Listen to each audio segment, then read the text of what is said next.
안녕하세요 여러분. 여러분은 주변 물건들을 자세히 관찰하는 편인가요? 주변을 관찰하다 보면 이전에 보지 못했던 아름다운 것들을 새롭게 발견할 수 있습니다. 오늘은 자연물에서 아름다움을 발견하고 색연필 세밀화로 표현하는 시간을 갖도록 하겠습니다. 여러분은 식물 세밀화에 대해서 알고 있나요? 식물 세밀화는 식물 연구를 위해 그린 그림인데요. 식물의 특징을 정확하게 그리는 그림이죠. 세심한 관찰과 표현을 통해서 식물의 모습과 구조를 정확하게 전달할 수 있어요.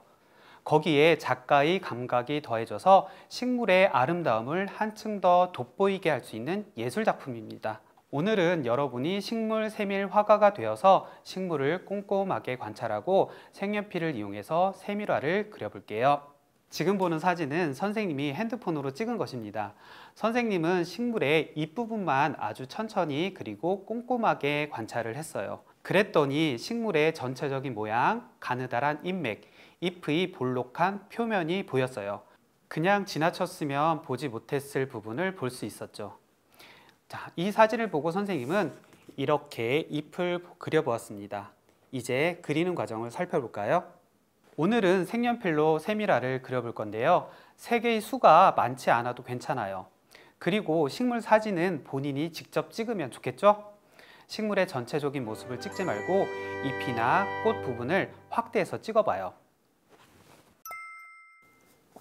제일 중요한 부분은 스케치 부분입니다. 스케치는 그림을 그리는 계획 단계이기 때문에 무척 중요합니다. 그래서 그림을 그릴 때 그 사진의 밝은 부분, 어두운 부분, 그리고 잎맥, 불룩 튀어나온 부분과 들어간 부분을 잘 관찰해 주세요.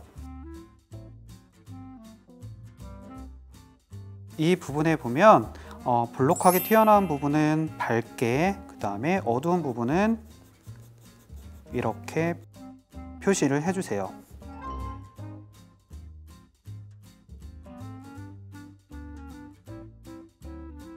잎의 두께 부분도 표현을 해주세요.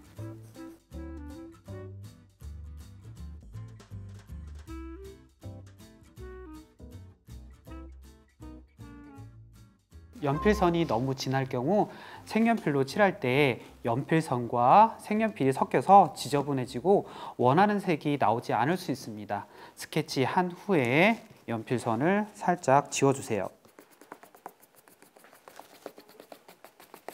지울 때 전체적으로 다 지우기보다는 스케치 선이 어느 정도 보이게끔 손에 힘을 빼주는 게 좋습니다. 선생님은 이렇게 스케치를 완성했습니다. 자, 그럼 이제 채색에 들어가 볼까요? 전체적으로 밝은 색으로 채색을 합니다. 처음부터 진한 색을 칠하면 수정이 어렵기 때문이죠. 선생님은 보이는 것처럼 밝은 연두색을 사용했어요. 같은 초록색 계열의 색연필도 실제 칠해보면 그 느낌이 다 다릅니다.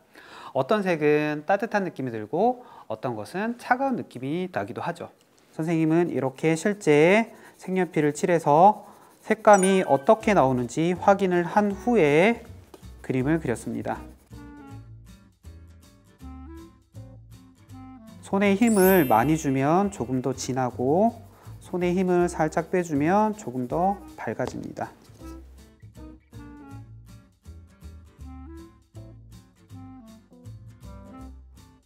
같은 초록색 계열이지만 그 느낌이 다 다르죠? 그렇기 때문에 색칠을 하기 전에 종이를 한 장 더 준비해서 색을 칠해보고 비교한 후에 사용하세요. 잎을 잘 관찰하면 잎이 평평하지는 않죠? 조금 둥그렇게 튀어나와 있는 것을 관찰할 수 있어요. 튀어나온 부분은 빛을 많이 받기 때문에 밝게 색칠해요. 반대로 들어간 부분은 조금 어둡게 색칠해야겠죠? 밝음과 어두움이 있을 때 우리는 볼륨감을 느낄 수 있겠죠? 색칠을 할 때는 손의 힘을 조금 빼주세요.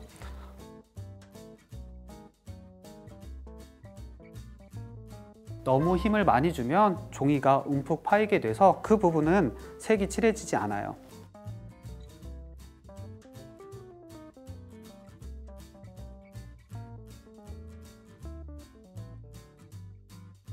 이 점 꼭 기억해 주세요.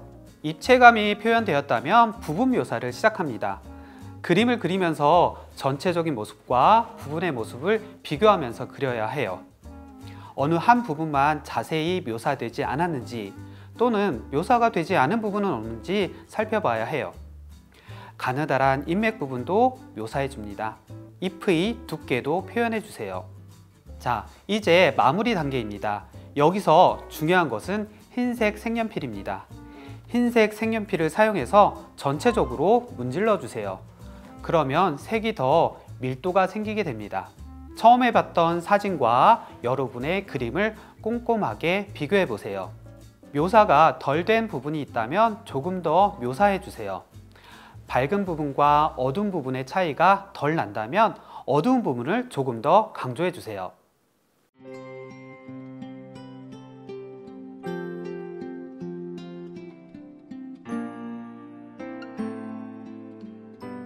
오늘 식물 세밀화 그리기 어땠나요? 자세히 관찰하고 꼼꼼하게 표현하는 것이 익숙하지 않은 친구들은 무척 힘들었을 겁니다. 하지만 관찰력과 표현력은 그림을 그리기 위한 기본 요소라고 할 수 있습니다. 오늘은 식물의 잎부분만 그렸다면 다음에는 식물의 열매, 꽃, 줄기 등 다양한 부분을 그려보세요. 그리고 식물 세밀화와 같이 그림이 과학 연구에 활용될 수 있다는 사실도 꼭 기억해 주었으면 해요. 그럼 다음 시간엔 더 재밌는 활동으로 만나요. 안녕.